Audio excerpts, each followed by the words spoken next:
Hey guys, Brian here, your local real estate agent, and I'm here today to tell you a story about why you should use a buyer's agent. So, about 2 years ago, there were these two buyers. Their names were Murphy and Jane. Murphy and Jane were a nice couple, and they saved up all of their money, all of their life savings to find their dream home to retire in. Well, Murphy and Jane, they hop on Zillow, not talking to anybody, and they find the right home. They're like, this is perfect. This was easy. What do we need an agent for? So they click on the link and they call the seller's agent up. And while they're talking to him on the phone, he says, hey, yeah, I'll go ahead and I'll open the house for you guys. Come on through. So they stop on by, they view the house, and while they're there, they admire the kitchen cabinets. They tell the seller's agent how wonderful the house is. The house is at the right price too. They were prepared to spend 80,000 more on the house because they were going to buy it cash. And all of these things, they're just spilling the beans over to the seller's agent. Well, when they get done and the showing's over, they thank the seller's agent and they're on about their way. Well, that seller's agent, he picks up the phone and he calls his client and he says, hey, look, I got two suckers on the line. They're willing to pay $80,000 more for your house, and they don't have a buyer's agent. We're going to be able to take this one to the finish line real fast. He hangs up his phone and he goes back to those two clients and he says, hey, give me a call when you're ready for your offer. When you're ready to submit your offer. They say, okay. So they call him back about 2 days later and they say, hey, you know what? I think we want to give you guys asking price for the house. So they put in the offer, price for the house, and to their surprise, the seller's agent immediately told them, hey, actually, my client wants to sell it for $80,000 more. And kind of astonished, Murphy and Jane look at each other and they're like, wow, that's weird. I've never heard about that before. And they kind of talk amongst themselves, and the agent kind of reassures them like, hey, it's a great price for the house. You don't have to worry about anything. We'll be good to go.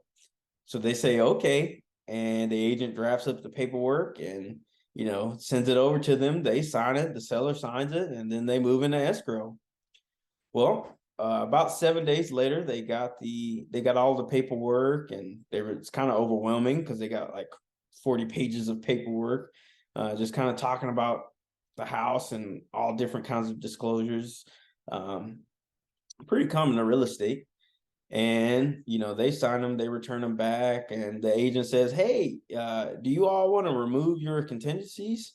And if you don't know what contingencies are, they're pretty much the thing that protects you in a home transaction. They're saying, hey, if the house is not in this kind of way, then we don't want to move forward, or if this situation doesn't work out for us, we don't want to move forward. So Murphy and Jane, really not knowing much about the real estate business, they say, yeah, let's go ahead and sign these contingencies away. Well, everything moves forward smooth, easy. The sales agent does most of the paperwork for them, and they make it through escrow, no problem. Well, about 2 months later, Murphy and Jane are sitting around in their brand new house, and they need a new outlet so their dryer can work. So they hire an electrician. Electrician comes in, he's like, did you guys know that you had tearing in the wiring up there and that you had uninsulated wiring? It's going to cost a lot of money, and I need to fix that before I put your new socket in. They were like, no. And, just kind of passing it off as a one-time thing. They said, okay. And, they end up paying about $12,000 to get a new socket in the house. Yeah, I'm making that number up, but they paid a lot of money. Well, time goes on, and Murphy and Jane, they have some bugs in the house, and so they call a pest inspector, and he looks through the house and he's like, hey, did you know that all of your ceiling rafters, all of your rafters up in the above the ceiling are infested with termites? And they're like, no, that's super strange. Like, you would think that the seller would have told us about them. Did they just get here now, or they've been here for a while? What's going on? Pest inspector says, yeah, it looks like 4 different types of termites have been in here.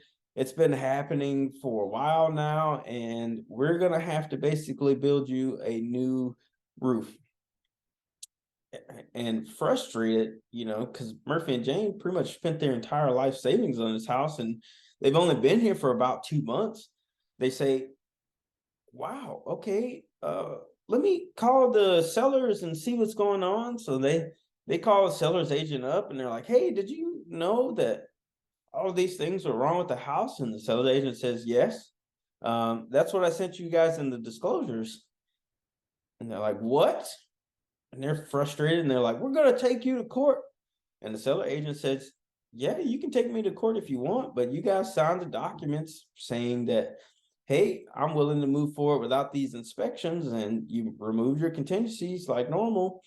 Well, all flustered, Murphy and Jane said, forget this. We're going to take them to court. So they did go to court. Well, actually, they went to arbitration, which is kind of like court. And they're sitting there and they're talking everything out, presenting their situation, totally thinking they're on the right side of everything. And the arbitrator tells them, like, hey, it says here in black and white that you guys accepted the house as is. You didn't want any extra repairs or anything like that before you close on the house. And so they're like, oh my God. So, they were out of that money. Well, they ended up getting a new roof, and they got the electrical all done. And, a couple years later, they got her, and they were like, let's get our house appraised. And so they got their house appraised, and their home appraised for $40,000 less than what they paid for it, which is crazy. Like, why would they pay so much for their house? They were thinking to themselves. And it's because they did not have a buyer's agent. So moral of the story here is, it's better to protect yourself than to wind up making bad decisions because you're not a professional. Hire your buyer's agents. They are worth it, and they're going to save you tons of money in the long run. You all take care, stay safe, and as always, remember, the left lane is for passing.